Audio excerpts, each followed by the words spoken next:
Tonight, Labour protest in Kaduna State takes a new twist as thugs attack demonstrators.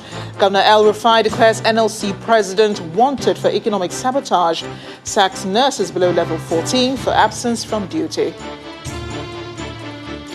Acting Inspector General of Police launches special operation to curb spate of attacks on police stations and other public facilities in the southeast. The President writes to the National Assembly requesting approval to borrow 2.3 trillion naira to partly finance the deficit in the 2021 budget. And Israel vows to intensify airstrikes as Hamas militants launch airstrikes and rocket fire into Israel and amid protests by Palestinians. Plus business, sports, news from Abuja, and later international news from our London studios. On business news tonight, federal government warns against illegal sale, installation and usage of GSM network boosters, vows to prosecute any person involved. On sports news tonight, Wiki tourists confirm head coach Usman Abdallah has resigned from his position after 16 months. And from Abuja, German government agrees to return all artifacts taken from the Benin royal court following the British incursion in 1897.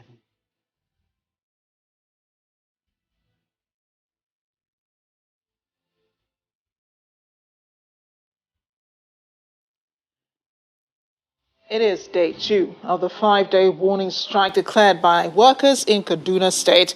And the steam is not cooling down at all. While the workers continue to mount pressure and ground economic and business activities in the state, Governor Rufai is also insisting that there is no going back on his decision to right-size the state's civil service and declared the NLC president, Ayuba Waba, wanted first on his Twitter handle. Today's protest also came with a twist as the workers continued their demonstration peacefully until hoodlums disrupted the process, leading to an outbreak of violence. It's the second day of the protest embarked upon by the Nigeria Labour Congress in Kaduna State.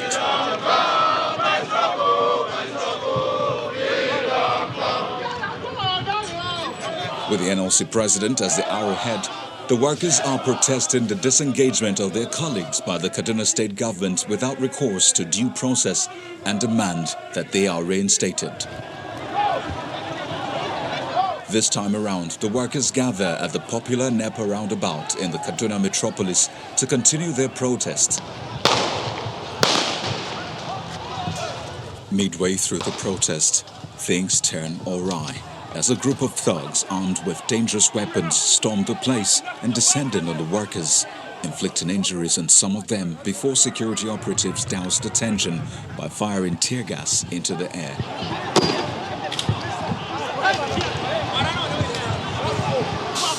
We got credible information that Rufai have hired one Alhaji Hassan Gwaska, who lives in Hayam Banki.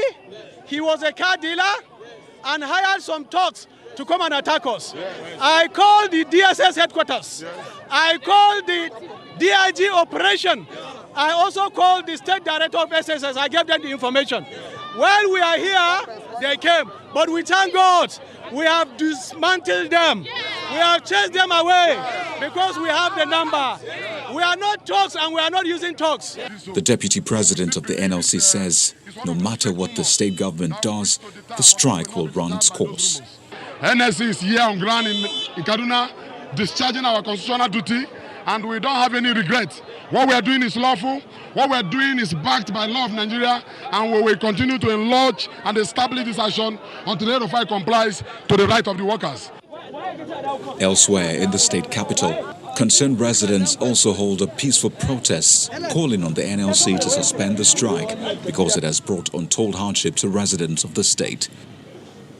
The spokesman to Governor Nasir El-Rufai says the state government has declared the NLC president and some other leaders of the union wanted for economic sabotage and violating the state's miscellaneous offences and trade union acts.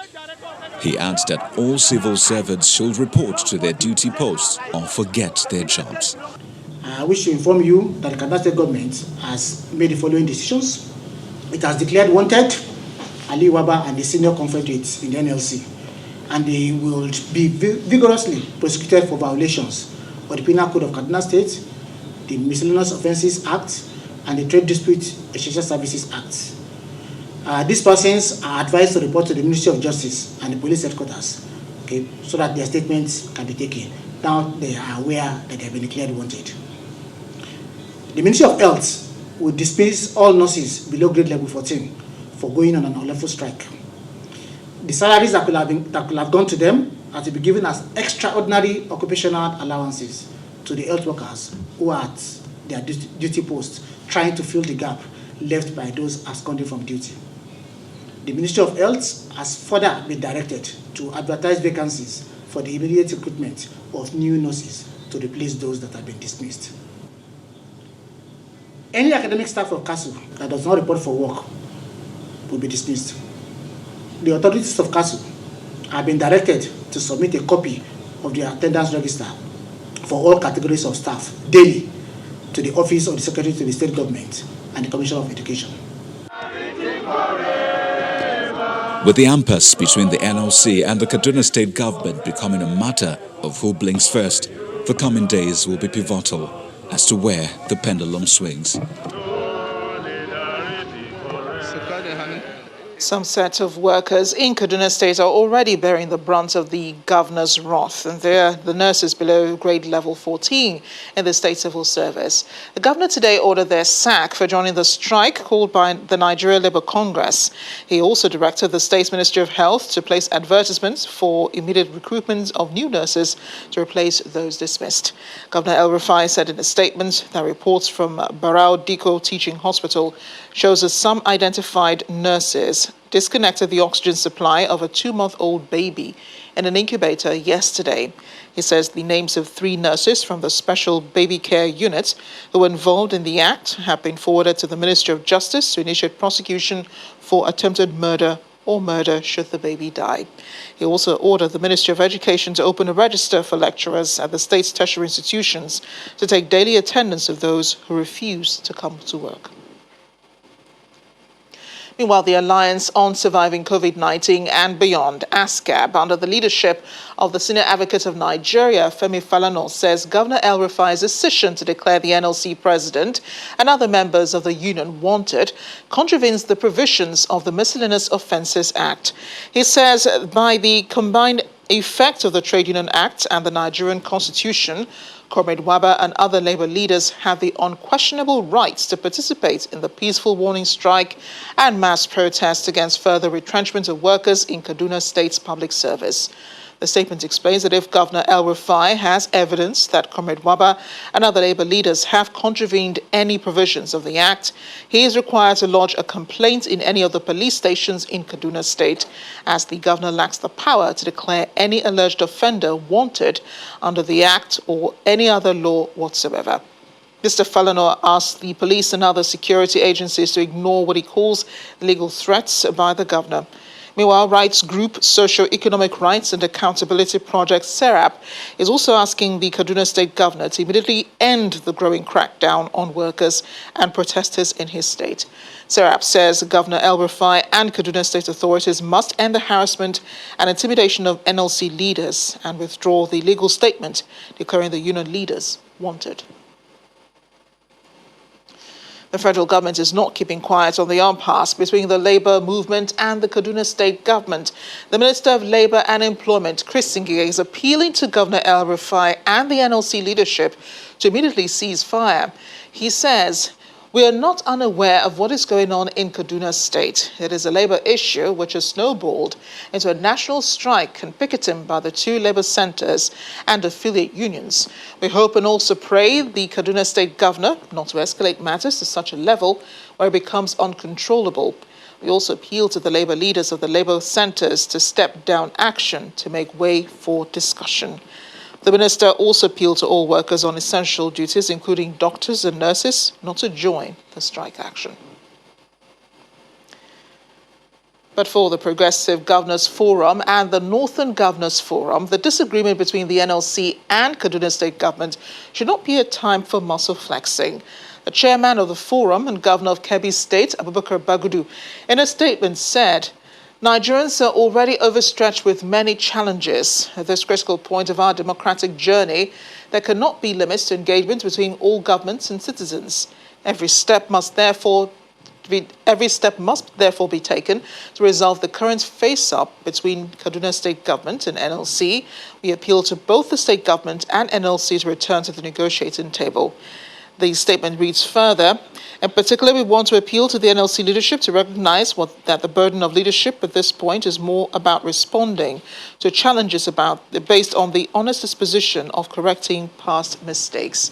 Meanwhile, the Northern Governors Forum is also asking for calm and dialogue in resolving the ongoing face-off between the Kaduna State government and the organized labor. Chairman of the forum and governor of Plateau State, Samuel Along, says the forum is concerned about the impact of the strike on citizens and the state, calling for restraint and de-escalation of the situation to enable amicable settlement of issues in question.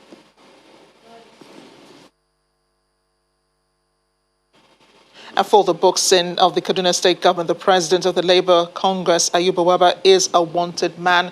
As State Governor Nasir El-Rufai announced his thoughts through his official Twitter handle earlier today, saying the NLC president and other Labour leaders from the NLC headquarters are wanted for economic sabotage and attacks on public infrastructure under the Miscellaneous Offences Act. We said this before. He also spoke with journalists where he promised to reward anyone who can bring in the NLC president.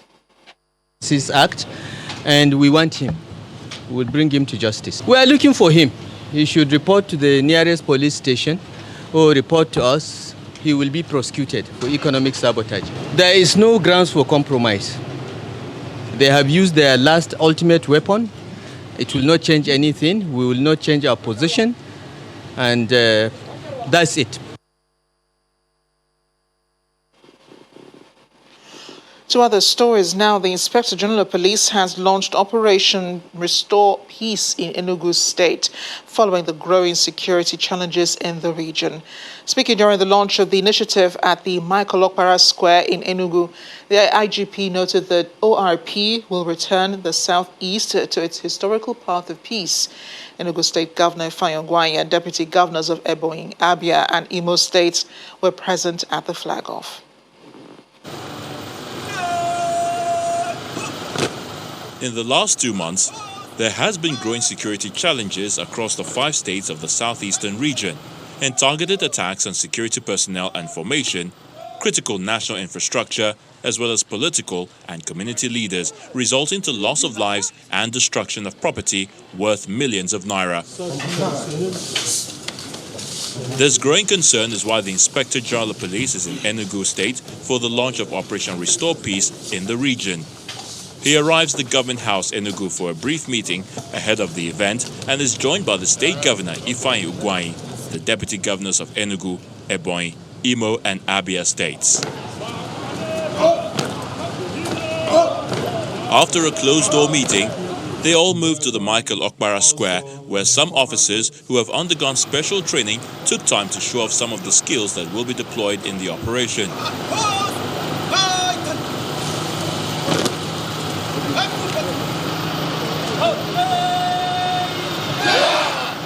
The host governor, Ifeanyi Ugwuanyi, recounts the effort of his administration in ensuring security of his people, with assurance of his support to the success of the program. The more rested on our oars in providing a safe and secure environment for residents to live, work and enjoy life.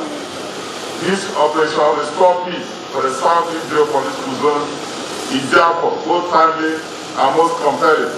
And I congratulate the Acting Inspector General of Police and his team for this great initiative. The IGP says the special operations, which will be carried out in collaboration with the armed forces, the intelligence community and other sister security agencies, will engender an all-inclusive security action that will roll back murderous attacks, violence, proliferation of weapons and other threats to law and order. The lead agency in internal security framework of this country, the Nigerian police under the current dispensation, acknowledges that the duty of securing the lives and property of the citizens is its primary mandate. This responsibility on us is the obligation of upholding the dictates of the Constitution restoring peace and order where they are threatened, and protecting its citizens from all forms of threat to their lives and values. Operation RP, the launch of which we are witnessing today, was conceptualized to achieve this goal. With the commitment from all the stakeholders to the success of this program, citizens can now expect that this will restore lasting peace in the region.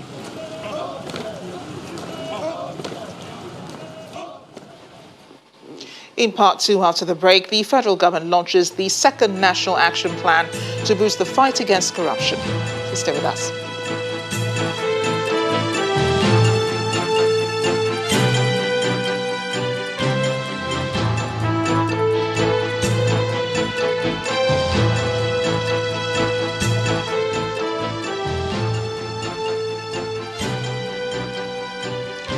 Welcome back. If you just joined us, you're watching the news at 10 live on Channels Television Lagos. A reminder of our top stories. Labour protest in Kaduna State takes on a new twist as thugs attack demonstrators. Governor Rufai declares NLC president wanted for economic sabotage, sacks nurses below level 14 for absence from duty. Acting Inspector General of Police launches special operation to curb spate of attacks on police stations and other public facilities in the southeast. The President writes to the National Assembly requesting approval to borrow 2.3 trillion naira to partly finance the deficit in the 2021 budget. And Israel vows to intensify airstrikes as Hamas militants launch rocket fire into Israel amid protests by Palestinians.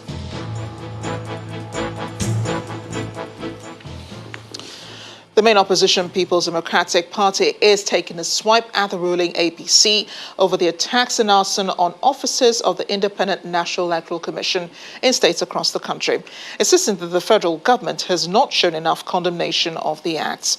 Spokesperson for the PDP, Mr. Kola Olobodion, said this at the news conference in Abuja, alleging that the party is concerned about the destruction of sensitive and non-sensitive election materials ahead of the 2023 general election, and wonders why the federal government is not showing enough concern. Mr. Lobodion also condemns the All Progressives Governors Forum's comments on the resolution of the PDP governors meeting in Oyo State, describing it as an attempt to gag the opposition party.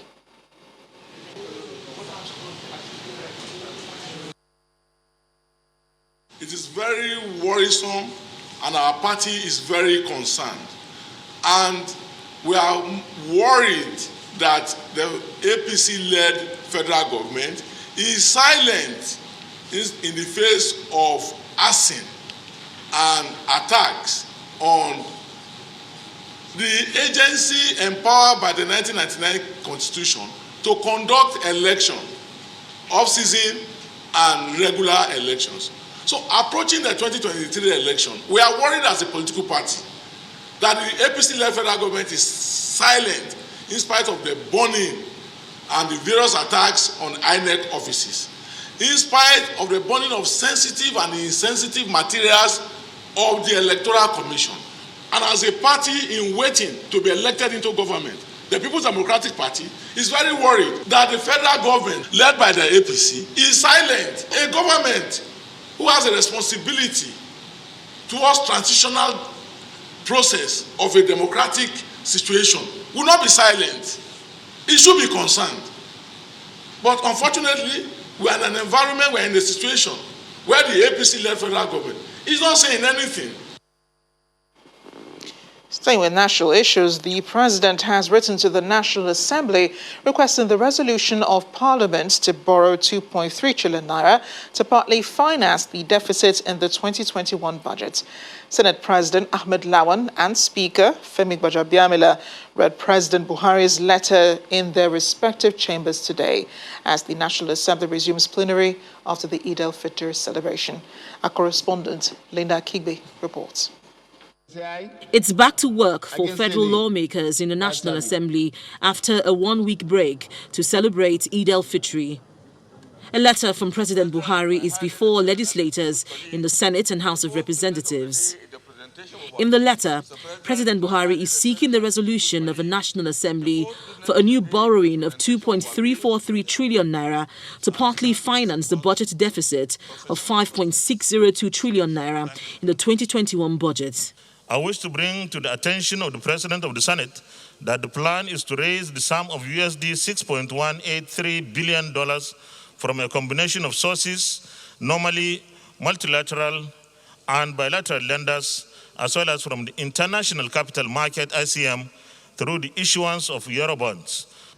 President Buhari's letter comes nearly 3 weeks after the Senate approved his earlier external loan request of $1.5 billion and 995 million euros. That request was to finance the 2020 budget deficit, as well as priority projects to manage the COVID-19 pandemic. Meanwhile, the Senate is asking the federal government to review its policy, which makes it compulsory for prospective candidates wishing to write examinations by the Joint Admissions and Matriculations Board, JAMB, to obtain the National Identification Number.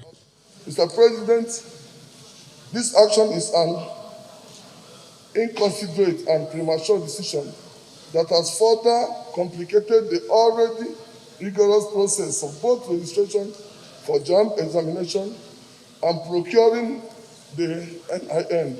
NIMC to review the implementation of this policy with a view to extending the JAMB registration deadline or suspending this requirement until there is a seamless and well-organized process for obtaining the national identity number. Those in favor of this prayer say aye. Those against say nay, say aye. The Senate is also calling on the federal government to urgently set up a committee to rescue communities in Ondo State affected by ocean surge. Mr. President, distinguished colleagues, I am very angry and disturbed that Ayetoro floating city has been abandoned since November 2020, and none of the resolutions was executed. After considering the motion, the upper chamber wants the rescue team to include the Niger Delta Development Commission, Ondo State Government, Nigeria Maritime Administration and Safety Agency NIMASA, and 3 oil companies to salvage the situation in Ondo State. Linda Akibi, Channels Television News. Meanwhile, the federal government has received £4.2 billion of the looted funds associated with friends and associates of former Delta State Governor James Ibori. Attorney General of the Federation and Minister of Justice Abubakar Malami says the money has been credited into designated federal government accounts with Naira equivalent value as of May 10, 2021. The Attorney General had signed a memorandum of understanding for the repatriation of the Ibori loot on behalf of the federal government of Nigeria. The development, according to the Attorney General, is a demonstration of the recognition of reputation Nigeria earns through the records of management of recovered stolen funds in the execution of public-oriented projects. And the federal government wants to change the narrative of the Transparency International Corruption Perception Index. As far as Nigeria is concerned, the government launched the second National Action Plan, which is expected to come into force by August 2022. At a meeting of stakeholders, the Minister of State for Budgets and National Planning, Clem Agba, says the first phase of the action plan has helped to boost the ease of doing business in Nigeria. Our correspondent, Emperor Simon, has more.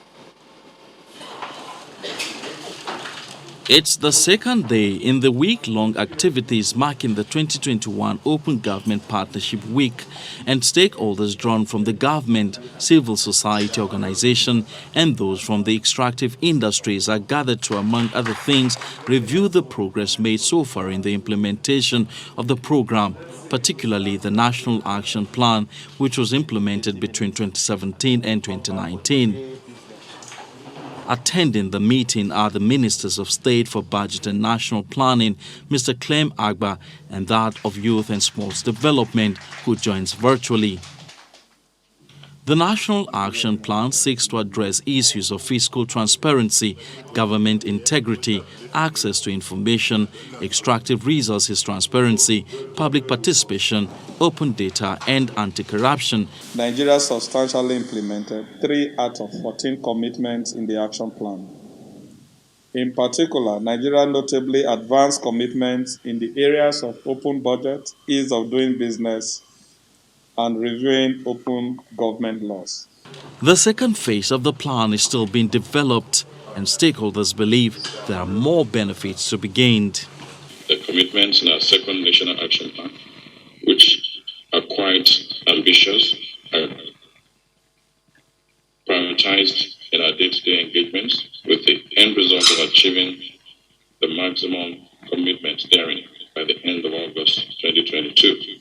Nevertheless, some want more to be done. It is proposals that become decisions, decisions that become actions, actions that create outputs, outputs that are sustained that create results. Then the citizen feels it. Now that process, because it's a process, has to be sustained by a dedicated set of actors. Nigerians need to see government prosecuting people for allegations that have already come on board.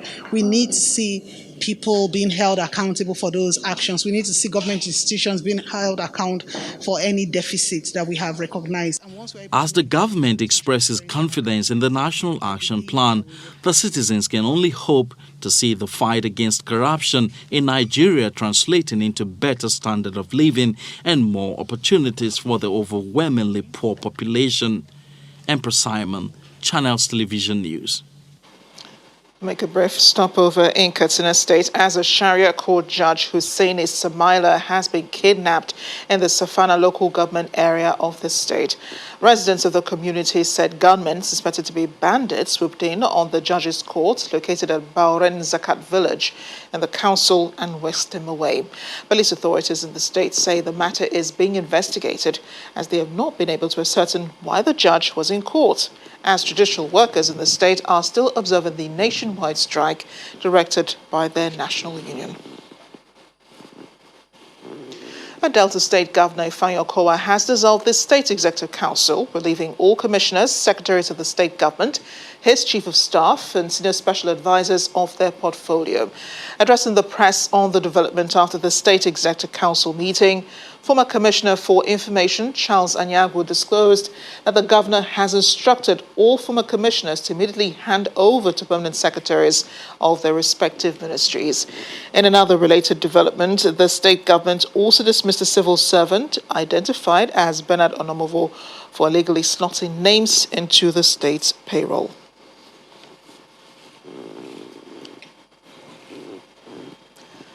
When the News at 10 returns, Germany agrees to return all artifacts taken from the Benin Royal Court following the British invasion in 1897. Plus, federal government warns against illegal sale, installation and usage of GSM network boosters, vows to prosecute culprits. We'll have more in Business News. Join us again.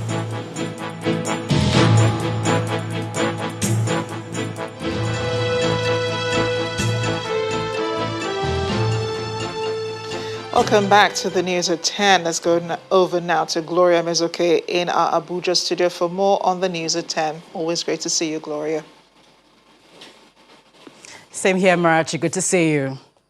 Germany is to return all the artifacts taken from the Benin City, Edo State capital, to Nigeria by 2022.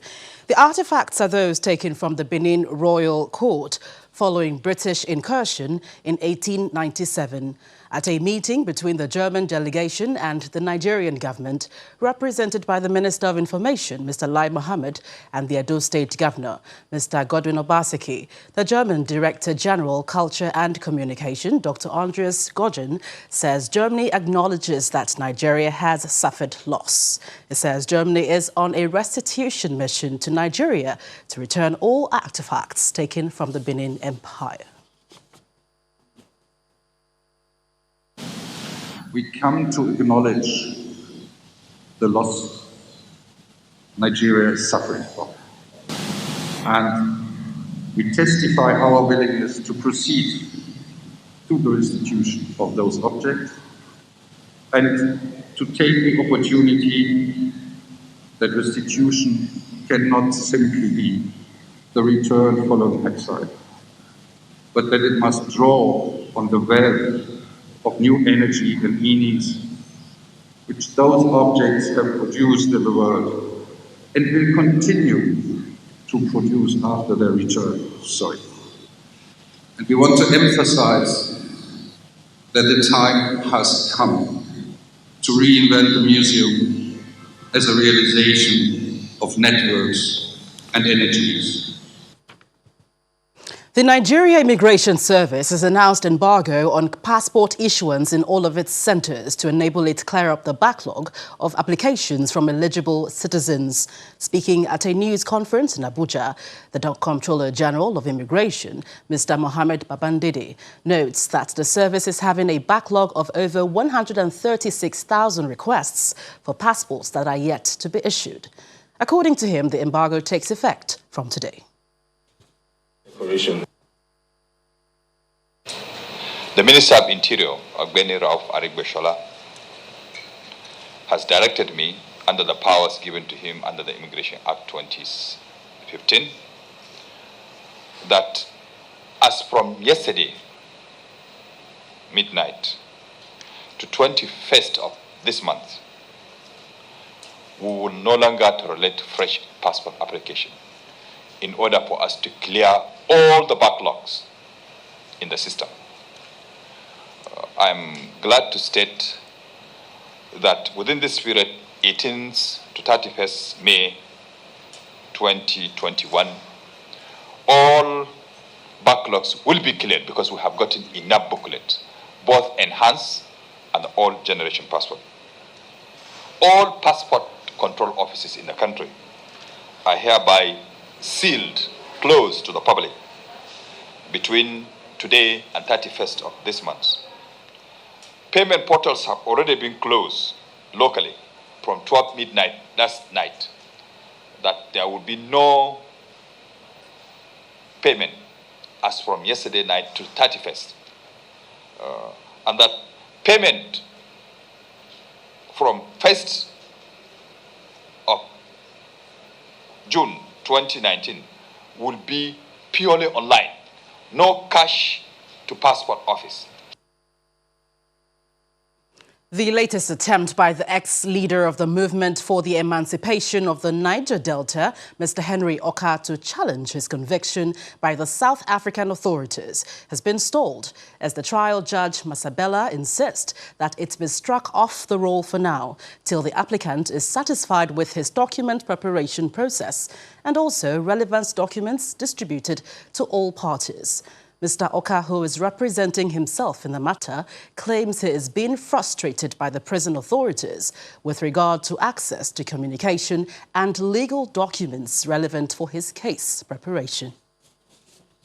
Since his conviction in 2013 over the Abuja and Warri bombings, Mr. Henry Okahs has repeatedly challenged his trial and conviction in South Africa under the Anti-Terrorism Act. At some point, the Supreme Court of Appeals, sitting in Bloemfontein, granted some of his prayers by cutting down his 24-year sentence by 4 years.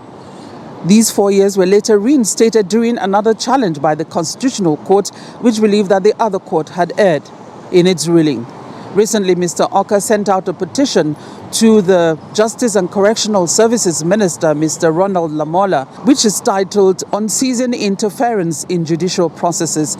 In that petition, he claimed that the department is sabotaging his appeals as well as his bail application, which is what has brought us to the South Gauteng High Court this Tuesday. Mr. Okahs came before Judge Masabela with an application for leave to appeal his conviction by Judge Niels Claassen, as well as an application for bail, him representing himself against the state. That couldn't happen as he complained to the judge about his lack of access to communication channels with people who could help him prepare documents. The judge spent a long time seeking clarity on what exactly Mr. Okahs is seeking or needs to prepare, and also gave him legal clarity on the right processes. At the end, the judge insisted that the case be struck off the roll for now till the applicant is able to file an application on his said frustrations to the motions court, which can direct the correctional services to ensure he has access to all he needs to prepare for the case in the interest of fair hearing. A date for the case can be fixed after that. Meanwhile, on Monday, the 24th, Mr. Okahs is expected before Pretoria High Court, where he is also challenging a 2019 ruling on his application against the constitutionality of his trial, where Judge Wavundla said he has no jurisdiction to handle the application, seeking a declaration that his detention has been unlawful. From Johannesburg, South Africa, Betty Dibia, Channels Television News. Amanda Amechi, a high-achieving British Nigerian residing in Scotland who was recently awarded the Young Scot of the Year recognition, has been speaking on how she overcame her shyness and lack of confidence to make her voice heard on a range of issues which matter to young people in the United Kingdom. The 16-year-old writer and campaigner spoke to our London correspondent, Juliana Olayinka, about her recent recognition. I was basically watching it in my living room with my parents, like on the TV. And then we were just like we were watching the whole event. It was really lovely, like seeing all the other finalists and everything that everyone's done. It was really incredible, like, by everyone's story. And then basically they announced first like who won like the Young Scotswoman of the Year. And then when like we realized it was me, like basically my parents, like me and my parents and I, we all started like screaming and just like jumping up and down. And it was really exciting. And it's just like, I couldn't believe what had happened. And then before I even knew it, there were people like tweeting me on Twitter, like messaging me, being like, well done, like before I'd even had the chance to say. And it was just all the support and love I'd gotten like from everyone, like online and like from my family, my friends, like my classmates. And it was just really incredible, and I'm really thankful. So I'd say that in order to ensure that more young people participate in politics, like in particular like young Black people, other young people of color, is firstly like a lot more education in all schools for all students on like the basics of Scottish politics, British politics, and just how it all works. And then also, like, we need politicians from all political parties to show that they do care about young people in the country. They do actually want to listen to us, take our ideas on board. And I think doing these two things would be really great in empowering even more young people to have the confidence to engage with politics. There are a lot of campaigns that are like quite important to me. And I've always felt like from a very young age, like I know I can't solve everything, but I should play my role in helping to improve the world. I think that's something everyone should strive to do. So I think my main interests lie working towards like equality, like in particular, like in terms of like race and gender as a young Black woman myself, as well as like championing the voices of young people and protecting the environment. So like a lot of the campaigns that I work on are again through like the organizations that I volunteer with, such as Girl Guiding and Young Scot. Next year when I start university, like hopefully to do something within law. And maybe in 10 years' time, I'd love to see myself like actually being like a lawyer, being able to help like real life people and like real life cases and helping them to gain justice. I think that is somewhere I'd like to see myself in 10 years' time, just being able to help people. Well, that's it from the nation's capital. It's over now to Amarachi Ubani for more on business. Not business, but we have more stories on the local scene. Abidemi Rufai, a suspected internet fraudster who's also a political aide to Governor Dapo Abiodun of Ogun State, has been arrested in the U.S. by the FBI over a $350,000 employment fraud during the 2020 COVID-19 lockdown. Mr. Rufai, who is based in New York, is accused of filing 102 jobless claims in Washington, which is part of the $646 million the state lost to unemployment fraud in 2020. Investigators say Rufai received over $288,000 into Citibank checking account, $236,000 of which was transferred out over the same period of time. Funds were also paid to the online payment accounts of wired to bank accounts, which were then mailed to Rufai's brother's address. The FBI says out of the $646 million lost to fraudsters, around $369 million have been recovered. Meanwhile, Governor Dapo Abiodun has ordered the immediate suspension of Mr. Rufai and condemned the act. A statement from the Chief Press Secretary says while the governor cannot be held responsible for the actions of a full-grown adult, especially outside the jurisdiction of Ogun State and Nigeria, he has since suspended the suspect from office to enable him answer charges leveled against him. And now we can go on to business news. Here's Anne Wawodo.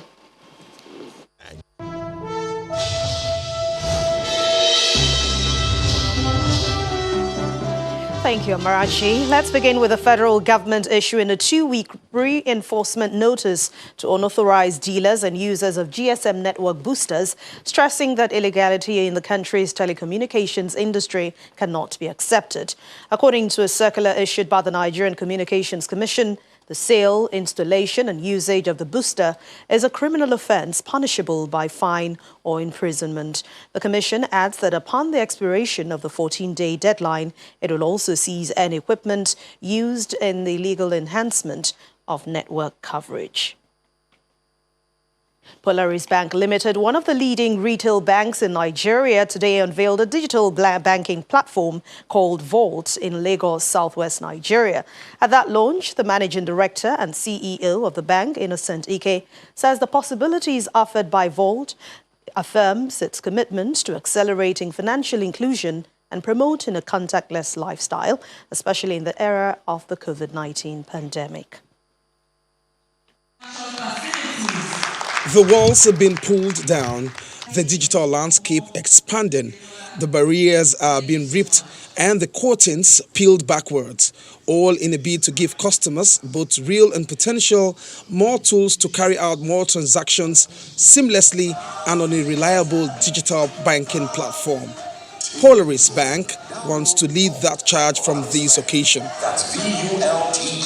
Visit the Google Play Store or Apple Store now. Vault is available to Polaris and non-Polaris Bank customers. To give the customer greater freedom and control on a digital transformation journey, Polaris Bank is unveiling Vault.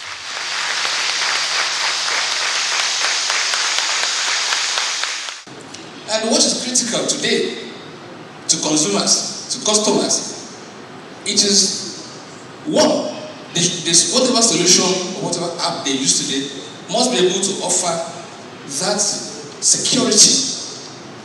They trust that if you keep your money in the bank and you transact, that you're transacting under a very safe environment.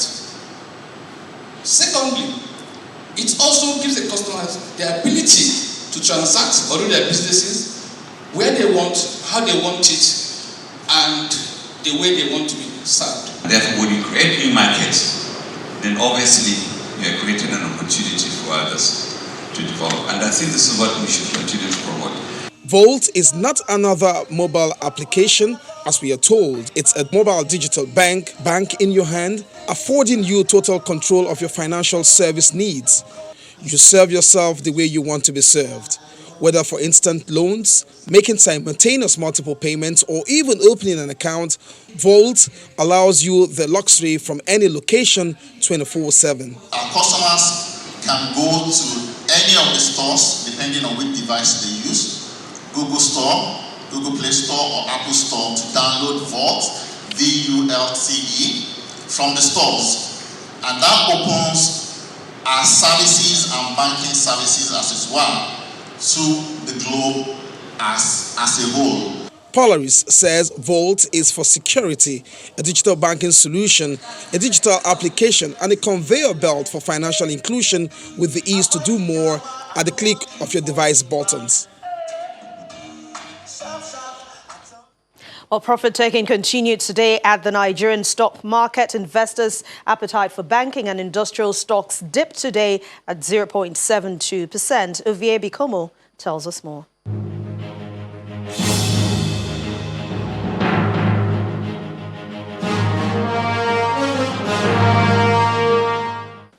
More than 148 billion naira is knocked off from the total value of Nigeria's stock market as the bear extends its dominance for a second day amid intense profit by some investors. The entire gain recorded in 4 sessions this month has been completely wiped off within 2 sessions this week, as the all-share index fell further by 0.72%, and this comes largely due to the 5.71% drop in the share price of Boa Cement. This significant drop on the industrial giant's price value also pulled back in sector index by more than 2.5%, while some consumer goods key components added support to the market downturn, despite the rebound recorded across the banking, insurance, as well as the oil and gas counter. Meanwhile, Portland Paint is top on the list of 22 losers with 9.85% prize load shed. ABC Transport and the Initiates lead 14 other gainers of 10% each, while the trio of Courtville, Fidelity, and Zenith Bank are major contributors to a lower total turnover of 204.64 million shares traded today. That's all for the stock market report. I'm Uvia Bikomo. With those numbers, we'll end Business News tonight. Thank you for watching. I'm Anne Nwawadu. It's back to you, Amarachi. Thanks, Anne. There's clearly not going to be a ceasefire to the conflict between the Israeli military and Palestinian militants anytime soon. Israel is preparing to strike more targets linked to Hamas' network of underground tunnels in Gaza. Local media quotes the Israeli Defense Forces spokesperson saying that, describing an intensive night ahead of them as its operations look to strike new locations. Simon Pusey has more in Around the World in 5. Good evening and welcome to the Channel Studios here in London with your international news around the world in 5. US President Joe Biden has voiced his support for a ceasefire after 8 days of violence between Israel and Palestinian militants in Gaza. Expectation and hope is that Mr. Biden told Israeli Prime Minister Benjamin Netanyahu that the US was working with Egypt and other countries on halting hostilities. However, the US again blocked a UN Security Council statement calling for an end to the violence. The conflict is now in its second week with little sign of ending. Israel conducted further airstrikes on Gaza during the day. Its army said dozens of rockets were fired into its territory overnight. At least 212 people, including almost 100 women and children, have been killed in Gaza. That's according to its health ministry. In Israel, 10 people, including 2 children, are thought to have died. More than 90 people are missing after a barge off the coast of the Indian city of Mumbai sank after a severe cyclone. The Indian Navy said it had rescued 177 of the 270 people aboard and that efforts to find survivors were ongoing. 3 other commercial barges carrying about 700 people are stranded at sea since cyclone Tauktae struck India's west coast. Tauktae weakened after it made landfall on Monday, but at least 12 people have already died in the storm. India is unlikely to resume major exports of COVID-19 vaccines until at least October, as it diverts shots for domestic use. That's according to government sources. Battling the world's biggest jump in coronavirus infections, India halted vaccine exports a month ago after donating or selling more than 66 million doses. The move has left countries including Bangladesh, Nepal, Sri Lanka and many in Africa scrambling for alternate supplies. The World Health Organization has called on vaccine makers outside India to advance supplies to the programme. Meanwhile, the EU's drugs regulator has said the Pfizer COVID vaccine can now be stored at fridge temperature for much longer than it previously recommended. The European Medicines Agency said that once the vaccine's thawed, unopened vials could be kept in the fridge for up to a month. The current limit is just 5 days. The increased flexibility is expected to have a significant impact on the vaccine rollout. The need for transport and storage at very low temperatures had been one of the major disadvantages of the Pfizer jab. At least 6,000 migrants have reached Spain's Ceuta enclave from neighbouring Morocco, a record number over a single day. That's according to Spanish official data.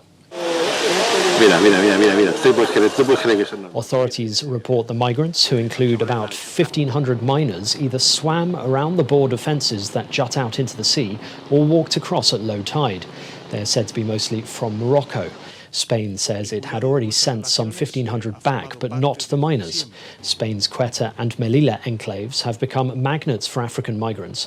Spanish troops have arrived to help border police at Ceuta's main entry point, Tarajal, on the enclave's south side. The World Food Programme is warning that over 1 million people in southern Madagascar are in urgent need of food assistance after extreme weather ruined harvests this year.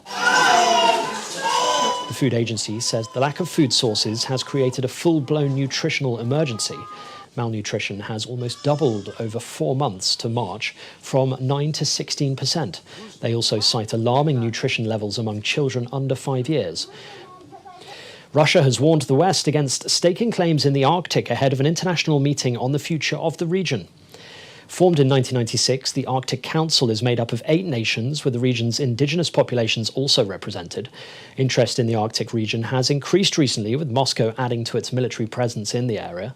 With Arctic temperatures rising at least twice the rate of the rest of the globe, the host country Iceland is expected to highlight marine environment, climate and green energy, and a stronger Arctic Council. And finally, after 17 years, billions of cicadas are beginning to crawl their way out to the surface in portions across the US. Cicadas, known as Brood X or Brood 10, have begun emerging from the earth in dramatic fashion in 15 different states. The 4-centimetre-long black insects have luminous wings and bright red eyes. They live above ground as adults for 3 weeks, just about long enough to reproduce. This year's cicada class will bore into the ground and won't emerge until 2038. And that's your international news around the world in 5. Now back to the Channel studios in Lagos.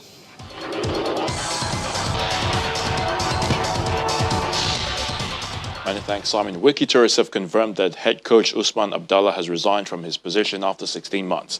Wiki tourists struggled to make an impact in the Nigeria Professional Football League campaign, and a poor run of results saw the Bauchi Elephants earn just 8 points from their last 10 games. Crystal Palace have confirmed that Roy Hodgson is to step down as manager at the end of the season. The 73-year-old will bring the curtain down on his 4 spell at his boyhood club against one of his former sides, Liverpool, on Sunday. In the English Premier League, Edison Cavani scored a stunning 40-yard chip, but Man United conceded a late goal to draw 1-1 with relegated Fulham in front of 10,000 fans at Old Trafford. Patrick Bamford's 16th goal of the season helped Leeds United defeat Southampton. Brighton and Hove Albion came from 2 goals down to beat Man City, while Chelsea beat Leicester 2-1 at Stamford Bridge. And that sports news is back to you, Marach.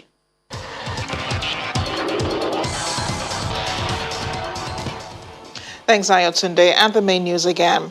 The Nigeria Labour Congress protest in Kaduna took a new twist today as thugs attacked demonstrators.